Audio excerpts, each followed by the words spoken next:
affordable and quality na township dito sa Tansa, Cavite, na along highway na may 3 bedrooms, 2 toilet and bath at may space ka para sa parking ng kotse mo. So ano pang hinihintay natin? Let's unlock your dream home.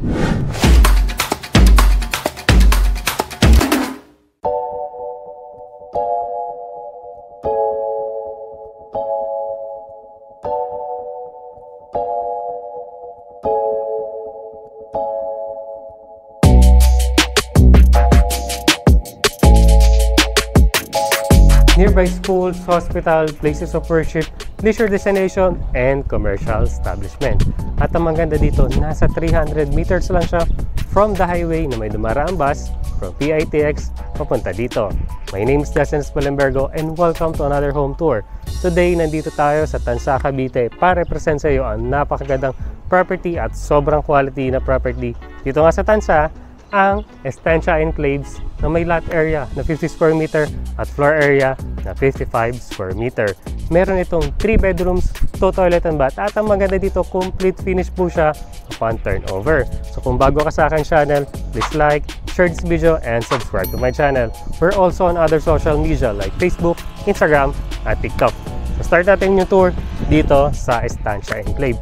So first po, ang developer po nito is ang Elan Vital Group po. So mapapansin nyo nga po sa ating facade pa lang, napakakulay niya. At ang maganda dito sa project na to or sa townhouse na to, onti lang po kayong magkakadikit dito. So usually po, 4 na unit lang po yung magkakadikit dito sa ating project. At napakaliit lang po ng property na to. Nasa 3 to 4 hectares lang po siya. At syempre, onti lang yung magiging kapitbahay mo dito sa phase 1. So ito nga po yung ating inner unit. Yan po yung ating inner unit. Meron po tayong space for the parking ng kotse nyo. Kung mapasedan man yan or pick up, kasyang-kasya yan dito. At maganda ito, syempre, medyo covered po yung magiging parking space nyo. So ito po yung pinaka-firewall nya. So hanggang dito po yung property. Wala doon sa kabilang firewall. At kung end unit ka naman, katulad nito, ito po yung end unit natin, 80 square meter po yan, same din po ng floor area na 55 square meter. So, pakita ko na po sa inyo itong actual turnover natin for the inner unit. So, ito nga po siya, mapapansin nyo, malapad po yung space natin, dito for the parking, may space ka pa dito para maglagay ng garden space. Siyempre, papaklose mo na lang ito, papalagyan mo na lang pa there. So, pasok na tayo sa loob. So this one po is the actual turnover. So mapapansin nyo po, yung ating flooring is naka-vinyl tiles na po tayo. Lahat ng walls natin po dito is painted na po na white. Yan. So base color na po yan. So nasa inyo na yan kung gusto patungan yan nung theme na gusto nyo sa bahay. So ang ating pintuan po pala dito is flush metal door po siya. Gawa siya sa bakal.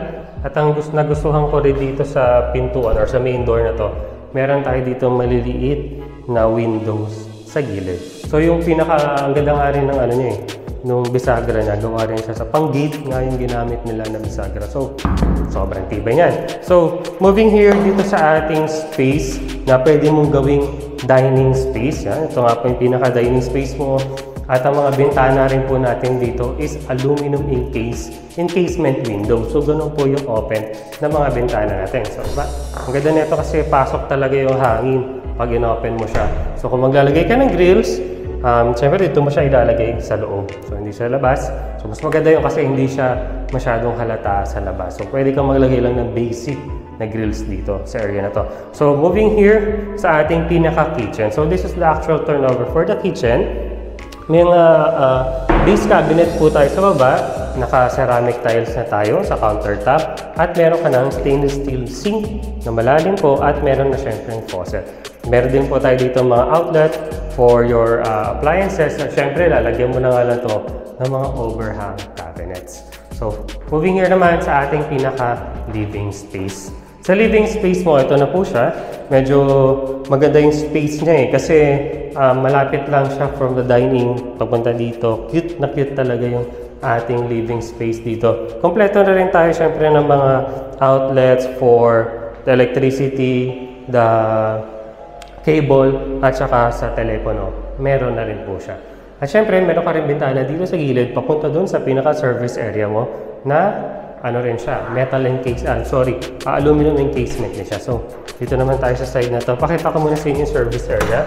So, this will be the service area. Hanggang dito po yung magiging property mo. So, itong service area na to, pwede mo itong i-convert into a laundry space, or in future, yung kanyang pag-i-extend ng bahay, pwede mo nga gawin to. Pwede mo na-extend yung pinakabahay mo dito kung ayaw mo gawing laundry space to. So, balik tayo sa loob. So, ito naman po yung pinakauna nating toilet and bath dito. So, malaki po yung toilet and bath natin. So, this is the actual turnover for the toilet and bath. Mapapansin nyo yung walls natin dito sa shower area is naka-ceramic tiles na tayo. Malapad po siya. Yes, ample po yung space natin for the shower. Siyempre, lalagyan mo na lang ng shower curtain or glass door dito sa area na to. Siyempre, magkakaroon din po ito ng shower head. Tiranggal lang nila. Ang flooring po natin is naka-ceramic tiles din po siya. At ang mga accessories natin, like this one, yung ating toilet with water closet, the wall hang lavatory, ceramic din po yung ginamit nila na magandang quality po. So yung dito sa side na to, sa mga ating accessories, yung pinaka walls mo is cement finish lang po siya, na makinis naman po at painted na rin siya as well. So nasa sa inyo na yan kung pwede mong lagyan ng tiles or ibahin na lang ng kulay, di ba? At malaki po yung space niya. Actually yung space niya, nagustuhan ko yung space niya. Meron pa kayong maliit na space dito para pwede nyo lagyan ng cabinet para lagyan ng mga toiletries niya, di ba? Tapos ang ating pintuan dito is PVC po, as well as the hamba. PVC na siya, so ibas tayo sa bulok. So punta na tayo dito sa ating pinaka-staircase. So bago ko explain sa inyo to, napansin nyo diba dito sa bahay, wala siya yung mga poste-poste, yung mga gano'n, napansin nyo diba, flat, maski hanggang dito sa gilid. Flat siya diba, walang poste. Dahil po yung pagkagawa ng bahay na to is buhos po, or cast in place po yung tawag dito. So mangyayari po, nakamolde po siya dun sa location kung saan itatayo yung property na napili mo, bubuhusan po siya, doon na rin patutuyuin. Tapos yung parang mangyayari isang buong bloke itong bahay mo. So buhos mo lahat, wala pong hollow blocks dito. So isa to sa pinakamatibay na paggawa or style ng paggawa ng bahay, yung cast in place. So move na tayo dito sa ating staircase. So staircase po natin, gawa po siya sa Hardeflex, at ang pinaka-frame niya po is gawa sa bakal. Tapos mayroon tayong space dito sa baba. Pwede mo nga itong gawing storage. Mamaya po, meron pala tayong model unit dito. Papakita ko sa inyo kung anong ginawa nila sa space na to, na ginawa nilang storage. So moving here dito sa ating napakagandang staircase. Yung staircase natin, ang ganda ng pagka-design niya dahil meron tayo ditong napakalaking bintana. Itong baba po is nabubuksan. Aluminum encasement window din siya. Owning type na window. Tapos fixed window po yung nasa taas. So ang ganda ng pinaka-staircase mo, diba? Liwanag niya. Tapos yung step niya. Ang ganda ng step niya. Kasyang-kasya yung paa ko. Maluwag siya. Malapad. Yung space natin for the staircase. Yung railings po natin is gawa siya sa bakal. Tapos yung steps natin is gawa siya sa solid po na kahoy. So, laki tayo. So, moving here sa ating second floor, ang ganda diba ng staircase natin, maliwanag. So, hindi mo kailangan na magpatay-sindi ng ilaw, umakyat lang ng hagdanan. So, dito naman tayo sa second floor natin. Sa second floor natin, yung pinaka-flooring po natin dito is vinyl finish na rin po siya. Vinyl tiles, hindi po yung ginamit nila katulad nung nasa baba. Ang difference lang, syempre, may style or may design yung pinaka-vinyl tiles natin dito sa second floor. So, puntahan muna natin unang-una yung ating common toilet and bath dito sa second floor. Diba napansin nyo, ang haba ng ng toilet and bath na to, tapos ample space po talaga siya. Malaking space mo for the bathroom or for the shower area. Yun nga, pwede mo pa-enclose na lang to. May bintana pa siya maliit. Tapos, katulad din yung nasa baba ng accessories, ganoon din po yung ginamit nila dito. At may malaking space ka nga dito. Ang ganda kasi nito yung space na to. Pwede ka maglagay ng cabinet dito, isang malaking salamin, may saksakan pa nga para sa blower na gamitin mo or kung mag-a-iron ka ng head mo, ng buhok mo. Tapos sa mga pintuan din po natin dito, yun din po, PVC din po siya, katulad no, nasa baba. So, puntahan naman natin yung isa sa mga bedroom dito. Dahil meron nga tayong 3 bedrooms dito. So, ito yung pinakaunang bedroom natin. Ito yung likod na bahagi. na bahay na nakadikit sa firewall sa kabilang bahay na. Tapos maluwag po yung space natin para dito sa pinakaunang bedroom natin. So meron nga po tayo dito, metal encasement na, aluminum encasement na window, yan. Nakatapat po ito doon sa pinaka-service area sa baba. Meron na rin po tayong mga butas for the window type aircon as well as the outlet. Meron na rin po siya. At ang gusto ko rin sa design nila dito is meron kang lubog na space dito, yan. Pwede mo ditong ilagay yung pinaka-cabinet mo. Kung custom cabinet man yan or nabili mo sa IKEA na cabinet, perfect yan. Dito susukatin mo na lang syempre, di ba? Ang ganda ng space nga kasi pag nilagay mo na yung cabinet mo dito, ilalagay mo na lang dito syempre yung pinaka-kama mo at yung pinaka-office space or yung vanity area mo na lang ilalagay dito. So punta naman po tayo dito sa pinaka-second bedroom natin. So this will be the second bedroom. Almost same size lang siya dun sa ating first bedroom na pinuntahan. Ganun din po yung space na maluwag po siya. May bintana rin po tayo. Ito bintana na to, nakatapat naman to dun sa may comfort room sa may baba. Kaya mapapansin nyo meron siyang bubong sa likod. Ganun din po, katulad dun sa first bedroom na pinuntahan natin, meron din tayong butas dito for the window type aircon as well as the outlet. So yun nga po, katulad dun sa may kabilang bedroom, may lubog na part. Ito yung lubog na part sa kabilang bedroom. So dito naman sa side na to, meron ka rin ganun part para sa space sa cabinet mo. Pero pinakamaganda dito siguro ang gawin is yung custom cabinet talaga para ma-maximize mo tong space na to hanggang doon sa taas para syempre gawa ng custom cabinet mo. At ang gusto ko rin dito sa area na to, dahil complete finish nga po siya, wala ka na halos gagawin, di ba? Lilipat ka na lang, maglalagay ka na lang ng gamit mo, kama mo. Yung ceiling din natin dito is hard deflex po yun or fiber cement board. Ang mga pintuan po pala natin dito is flush na nagawa siya. Flush door siya nagawa sa kahoy. Yung mga design pa siya, di ba? Ganda. So punta na tayo dito sa ating pinakamalaking bedroom at may pinakamalaking bintana dito sa ating township, dito sa ating Elan Vital project na estansya. So ito yung pinaka-master bedroom po natin.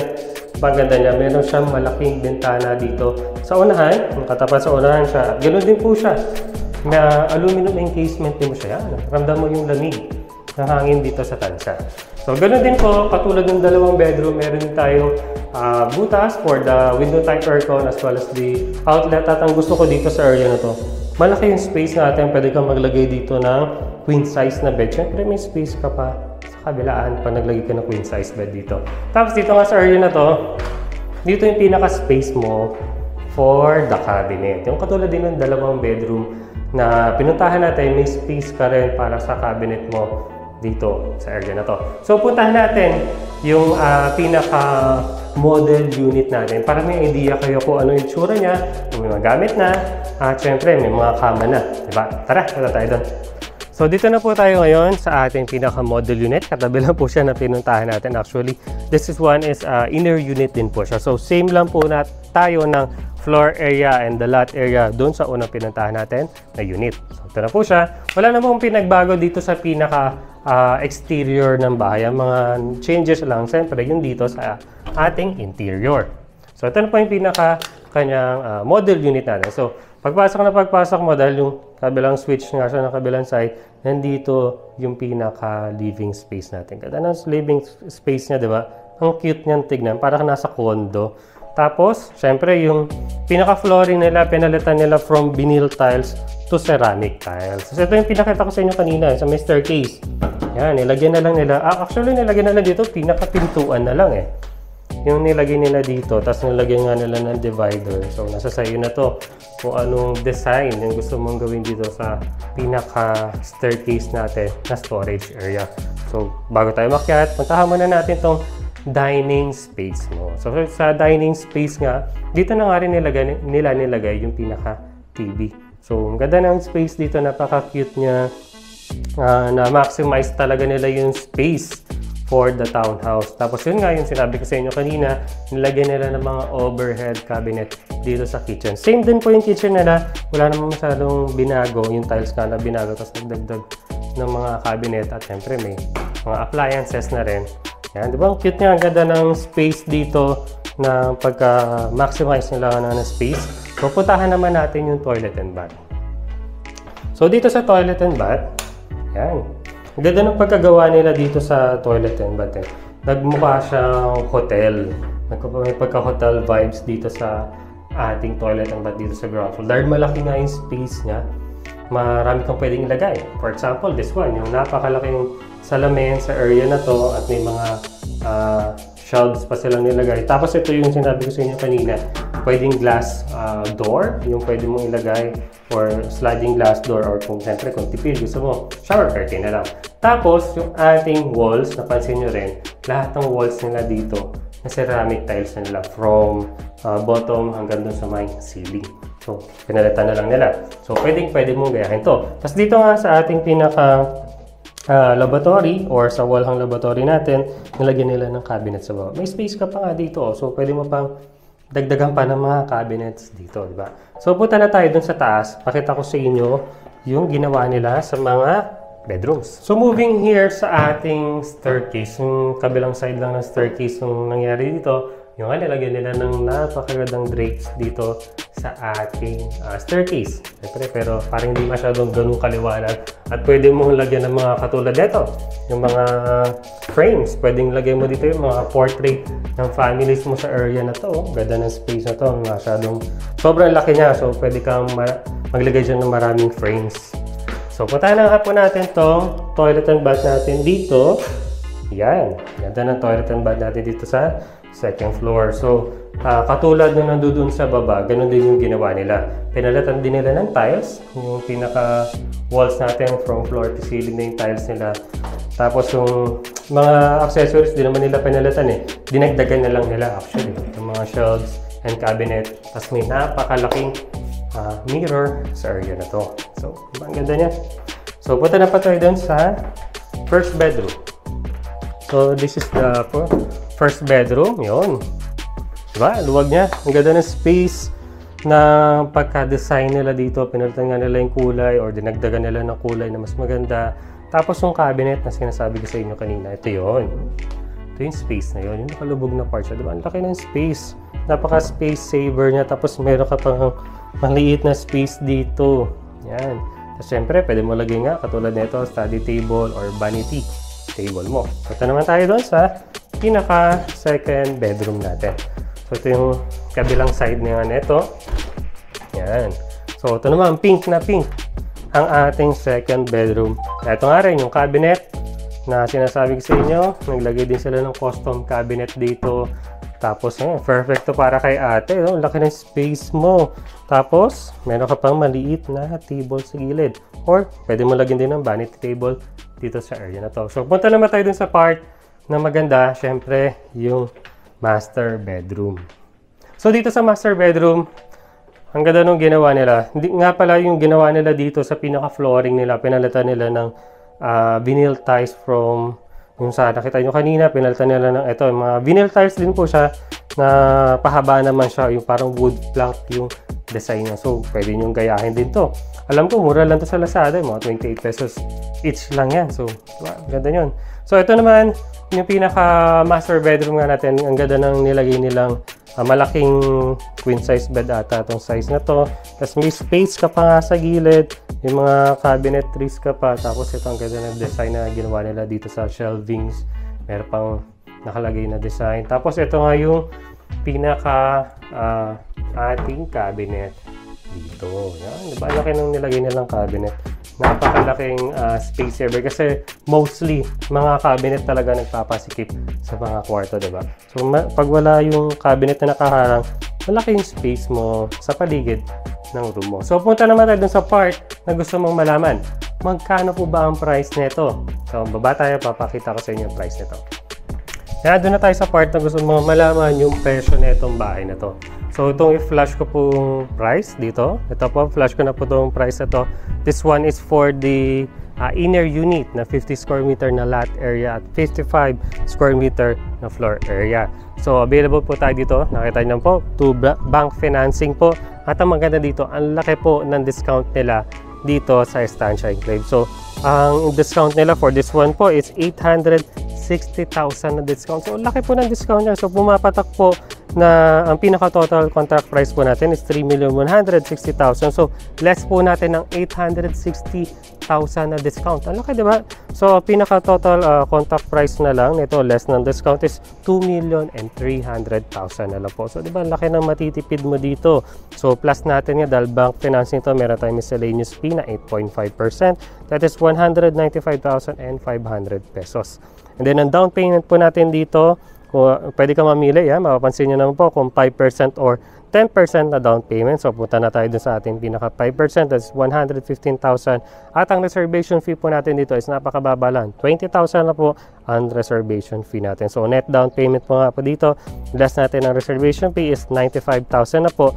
Tapos, 6 months to pay pa po siya na 15,833 pesos po per month. So, diba, ang baba niya lang. So, pwede na siyang 8 months din pero for approval din po siya kung 8 months po, that is 11,875. So dito po pala sa Estancia Enclave, meron tayo dito mga pre-selling as well as ready for occupancy na units. Kung gusto mo mga makalipat as soon as possible, syempre mag-spot down payment ka at bayaran mo na itong pinaka down payment to, madali ka lang makakalipat dito. So, miscellaneous fee nga natin dito is after ng down payment, that is initial miscellaneous is one-time payment mo, that is 9,770 pesos po.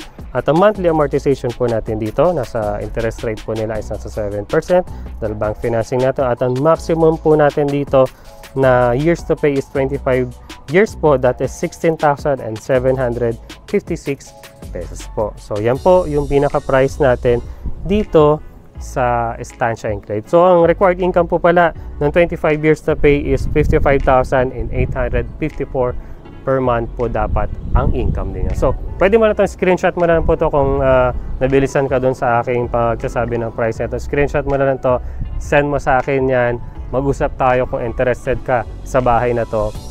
At kung may mga question ka kung locally employed ka or OFW ka, ano ba yung requirements na kailangan, message mo lang kami dyan sa description, yung pinakaunang link dyan sa description. Click mo lang yan, diretso na po yan sa Facebook Messenger namin. Pwede mo na akong makausap dyan. Kung nagustuhan mo itong napakagandang property na to, you can contact us on our Facebook. At please, leave a like, share this video, and subscribe to my channel. We're also on other social media like Facebook, Instagram, and TikTok. Thank you so much for watching and see you on the next one.